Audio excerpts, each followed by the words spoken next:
Assalamualaikum warahmatullahi wabarakatuh. Ibu-ibu, ini bagian terakhir dari video yang akan saya bagikan. Kita akan memberikan materi tentang penyuluhan kesehatan dan pemanfaatan tanaman obat yang sudah kita tanam di rak vertikultur.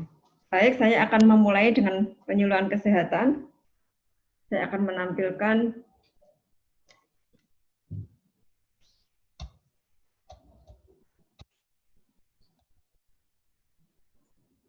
Jadi Ibu, kita perlu tahu apa itu konsep sehat ya. Konsep sehat itu ada 6 poin di sini. Yang pertama, sehat berpikir. Jadi maksudnya orang yang tenang, tidak negatif thinking, dia selalu positif thinking, dan dia selalu terjaga ya, terjaga pikirannya dari pikiran-pikiran yang membuat sedih atau membuat membuat membebani pikiran. Ini nggak boleh, supaya kita tetap sehat. Kemudian sehat pola makan. Yang pertama, pola makan yang berimbang. Jadi pola makan yang berimbang itu pola makan yang sehat. Itu lebih baik memilih makanan-makanan yang natural. Jadi kalau tidak terpaksa sekali jangan memakan makanan yang sifatnya instan ya. Makanan natural itu makanan yang kita masak, yang kita ambil dari alam ya. Seperti sayur-sayuran, buah-buahan yang itu dibudidayakan juga secara sehat ya. Sayur organik itu sangat bagus, beras organik itu juga sangat bagus. Dan berimbang artinya gizinya berimbang ya. Ada protein, ada serat, ada mineral dan vitamin, ada karbohidrat. Itu yang kita peroleh dari makanan yang kita makan, harus berimbang. Kemudian angka kecukupan gizi, ya gizinya tadi harus cukup ya, dibutuhkan berapa. Misalnya orang hidup itu dibutuhkan berapa. Ini ada tabelnya ya, tapi terlalu lama kalau saya jelaskan ya tabel kecukupan gizi. Kemudian sehat aktivitas olahraga. Jadi orang itu butuh olahraga supaya metabolismenya lancar ya. Metabolisme lancar itu menunjang semua organ dalam kita itu bekerja dengan baik. Aliran darah juga lancar begitu. Kemudian sehat aktivitas istirahat itu standarnya orang beristirahat itu 8 jam. Kalau kurang istirahat ini juga akan mengganggu kesehatan. Kemudian lingkungan yang sehat itu lingkungan yang bersih, yang sehat dari berbagai macam sumber penyakit ya, seperti lingkungannya bersih, lingkungannya asri, terjaga kebersihannya gitu ya. Kemudian sehat kolbu itu arahnya ke rohani ya. Kita orang beragama pasti akan punya pegangan itu supaya kalbunya sehat gitu ya. Baik, kita lanjutkan.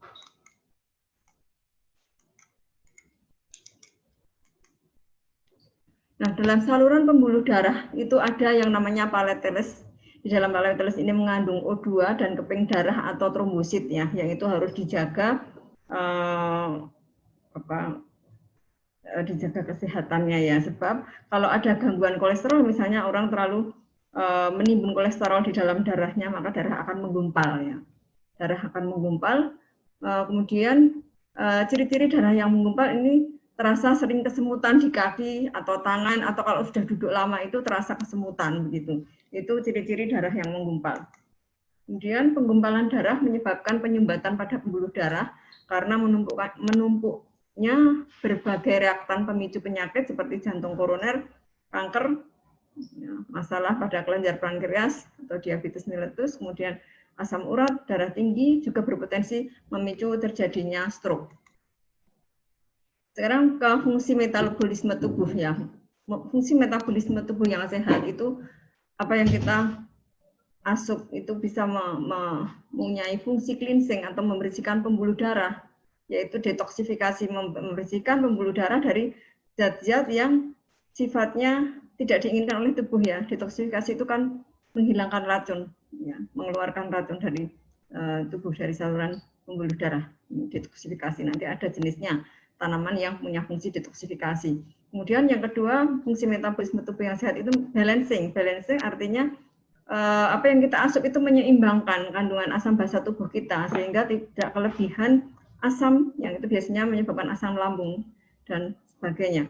Kemudian activating, fungsi yang ketiga metabolisme tubuh itu activating, yaitu mengaktifkan enzim dan hormon. Jadi enzim dan hormon yang aktif, yang seimbang itu akan menjaga kesehatan kita. Nah, sekarang kita ke manfaat tanaman di sekitar kita. Jadi bagi kesehatan kita punya beberapa jenis tanaman di lingkungan kita ya. Yang pertama daun pegagan.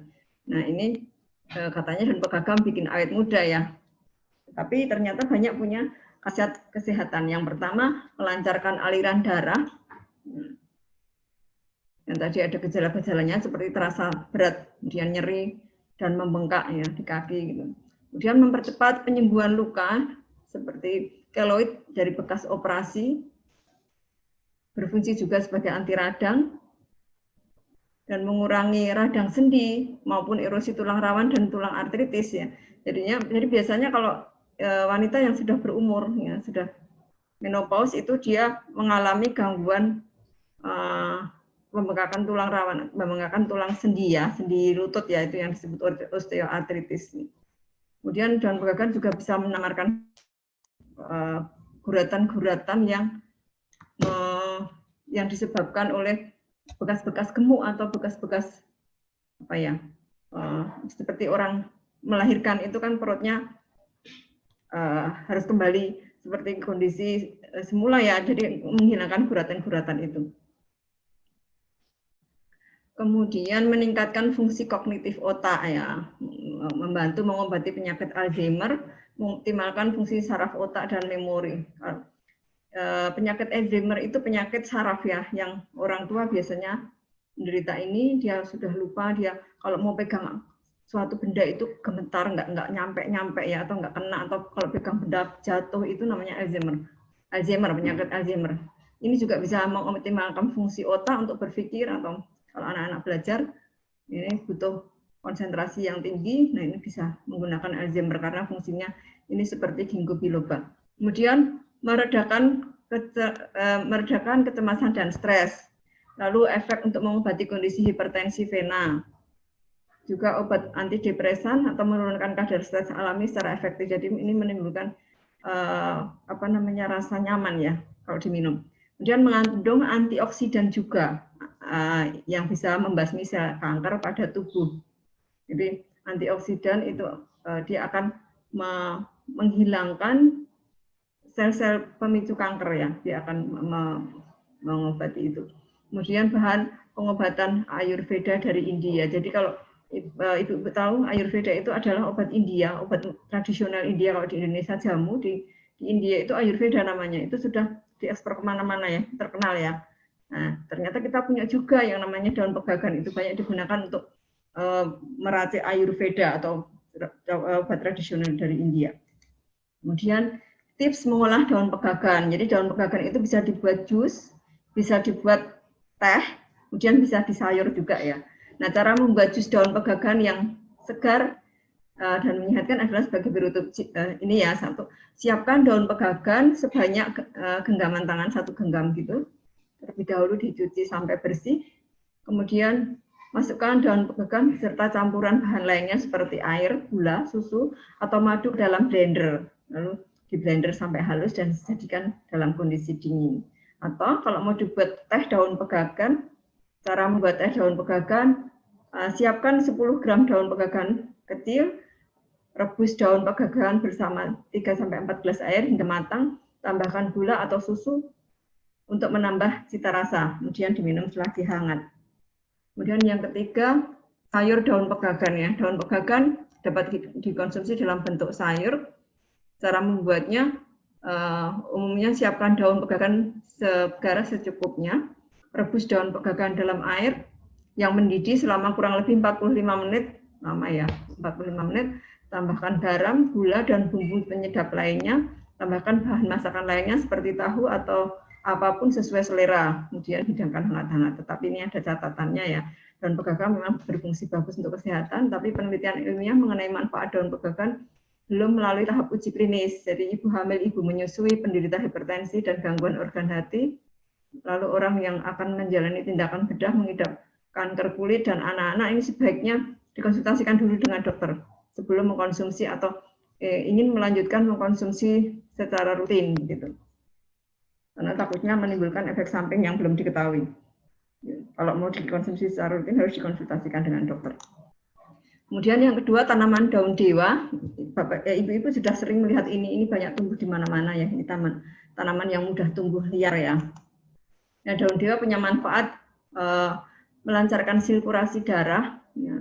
Kemudian sebagai obat tekanan darah tinggi, penurun panas juga, kemudian peluruh kencing atau mencegah penyakit ginjal ya. Jadi kalau ada yang punya penyakit ginjal atau kalau kencing itu air seninya berwarna merah itu artinya sakit ya ginjalnya, maka cukup direbuskan daun pegagan ini diminumkan, maka esok harinya sudah akan menjadi jernih ya, air kencingnya sudah tidak merah lagi.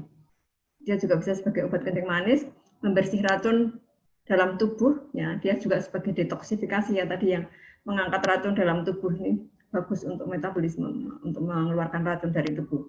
Kemudian menghentikan pendarahan, anti radang, luka memar, obat pereda nyeri. Dan daun dewa ini juga bisa mengobati flek hitam di wajah ya, dengan getahnya yang dioleskan pada flek hitam di wajah. Kemudian daun dewa dapat juga untuk berbagai obat kutil, potong daun dewa, lalu tempelkan pada kutil, ditahan dengan handiplas ya. Sangat mudah ya.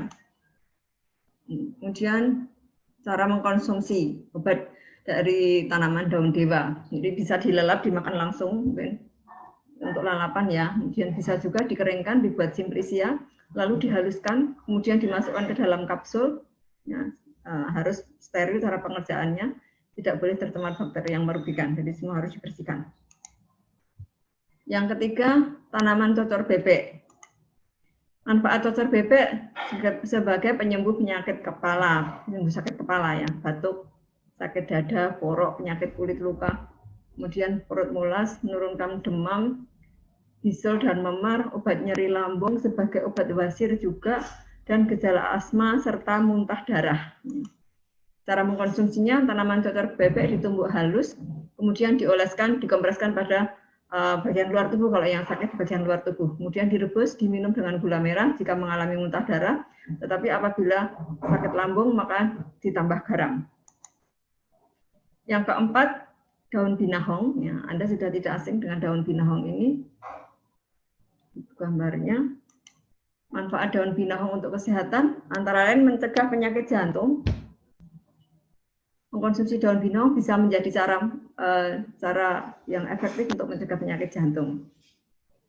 Kemudian mengobati luka bakar, mengobati mah, mengobati asam urat, mengobati kanker, mencegah kanker ya. Kemudian mencegah diabetes, memulihkan stamina, mengatasi anemia. Banyak manfaat daun binahong. Kemudian lada ya. Lada ini sangat mudah tumbuh ya dari bijinya ya. Dia tumbuh menjadi tanaman baru. Ini sangat bermanfaat untuk penyakit tekanan darah rendah ya. Jadi ini bisa meningkatkan tekanan darah secara instan ya. Cara mengkonsumsinya untuk meningkatkan tensi, buah lada yang dicuci bersih dimasukkan beberapa menit ke rongga mulut ya sampai buah lada terasa agak lembek dan basah. Lalu pecahkan butir buah lada sekali saja dan kita hisap-hisap rasa pedas buah lada tersebut sampai rasa pedasnya hilang. Jadi memecahkannya sekali saja ya, karena kalau dipecahkan beberapa kali dia akan sangat pedas, kita nggak tahan, di mulut kita nggak tahan lama. Gitu. Jadi dihisap terus sampai rasa pedasnya hilang. Nanti akan cepat meningkatkan tensi. Lalu berikutnya daun ungu ya. Daun ungu ini terkenal ibu-ibu, ini juga tumbuh liar.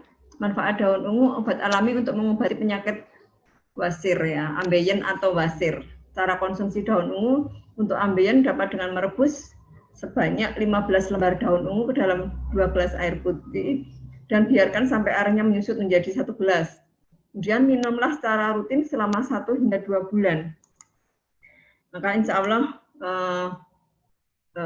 ambeien sudah sembuh. Ya. Kemudian biasanya kalau ada orang sakit ambeien ini direbuskan 1 minggu saja dia sudah sembuh. Ya. Kemudian yang kedua mengatasi sembelit. Lalu yang ketiga mengobati bisul. Cara mengobati bisul alami, selembar daun lalu tumbuk halus ya, dan tempelkan pada bagian bisul. Lakukan secara rutin minimal 2 kali sehari, bisa pagi dan sore hari. Kemudian meredakan nyeri akibat rematik ya. Rematik adalah kondisi peradangan atau pembengkakan yang terjadi pada otot dan sendi yang menimbulkan rasa sakit atau nyeri di persendian, konsumsilah kapsul daun ungu. Kemudian mengobati diabetes.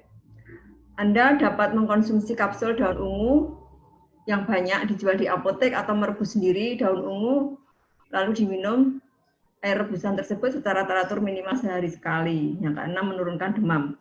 Salah satu kandungan yang ada pada daun ungu adalah sifat antipiretik. Kandungan ini dapat membantu menurunkan suhu tubuh yang tinggi akibat demam. Kemudian konsumsilah 1 gelas air rebusan daun ungu dan imbangi dengan cukup istirahat. Nah, umumnya kondisi akan membaik ketika bangun tidur. Lalu yang ketujuh, mengatasi pembengkakan. Konsumsilah 1 gelas air rebusan daun ungu secara rutin minimal sehari sekali. Selain dengan cara minum, daun ungu juga dapat ditumbuk lalu ditempelkan pada area tubuh yang mengalami pembengkakan. Yang kedelapan, mengobati luka. Luka yang sulit kering sembuh seperti borok dengan cara menempelkan daun ungu yang telah ditumbuk pada bagian luka. Lakukan secara rutin setiap hari untuk mempercepat proses penyembuhan luka. Yang kesembilan, memperlancar menstruasi. Ya, agar menstruasi menjadi rutin dan tepat waktu, konsumsilah rebusan daun ungu. Caranya, rebus 12 gram daun ungu menggunakan 2 gelas air, tunggu sampai mendidih, dan jadi 1 gelas air rebusan daun ungu lalu diminum. Yang ke-10, menyehatkan kulit. Kandungan emolin yang ada pada daun ungu dapat berfungsi untuk melembabkan serta melindungi kulit dari sengatan sinar matahari, sehingga kulit lebih lembut serta sehat. Jadi, demikian pemanfaatan berbagai daun yang berfungsi obat di sekitar kita. Semoga apa yang saya sampaikan tadi dapat bermanfaat. Ya. Silakan ibu-ibu mencobanya, karena kita sudah punya 2 vertikultur, yang pertama di RT 5, yang kedua di RT 7 dan RT 2 sudah tumbuh bagus ya, nanti bisa dicoba-coba, bisa dikonsumsi. Selamat mencoba. Demikian tutorial tentang pemanfaatan obat di tanaman obat di rak vertikultur. Kurang dan lebihnya mohon maaf. Saya cukupkan. Wassalamualaikum warahmatullahi wabarakatuh.